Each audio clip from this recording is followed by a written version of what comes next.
প্রিয় দর্শক বিন্দু, আসসালামু আলাইকুম। আজকে আমরা আরেকটি প্রশ্ন দেখব। প্রশ্নটি হলো এনটিআরসি শিক্ষক নিবন্ধন, অষ্টম শিক্ষক নিবন্ধন 2012 সালে প্রশ্নটি এসেছিল।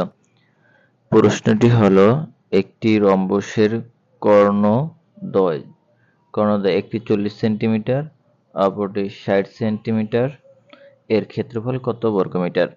তো রম্বসের ক্ষেত্রফল আমাদেরকে বের করতে হবে। কর্ণদ্বয় দেওয়া আছে, দুটি কোণ দেওয়া আছে। তো আমরা জানি রম্বসের ক্ষেত্রফল ইকুয়াল টু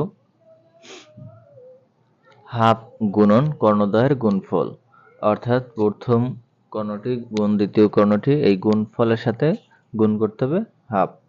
তো এখানে কর্ণদ্বয়ের গুণফল হলো 40 গুণন 60, যদি আমরা গুণ করি তবে আমরা পাই 2400। তো 2400 হলো কর্ণদ্বয়ের গুণফল। সূত্র মতে হাফ গুণন কর্ণদ্বয়ের গুণফল। তো হাফ রে আমরা লিখতে পারি 0.5 গুণন 24, অর্থাৎ টু দ্বারা, হাফ মানে 2 দ্বারা 1 কে আমরা ভাগ করব। 2 দ্বারা 1 কে ভাগ করলে যেটা আনসার আসে সেটা হলো 0.5। তো 0.5 দ্বারা 2400 কে ভাগ করলে আমরা রেজাল্ট পাই 1200 বর্গ সেন্টিমিটার। তো এর অ্যান্সার হবে খ নম্বরে 1200 বর্গ সেন্টিমিটার।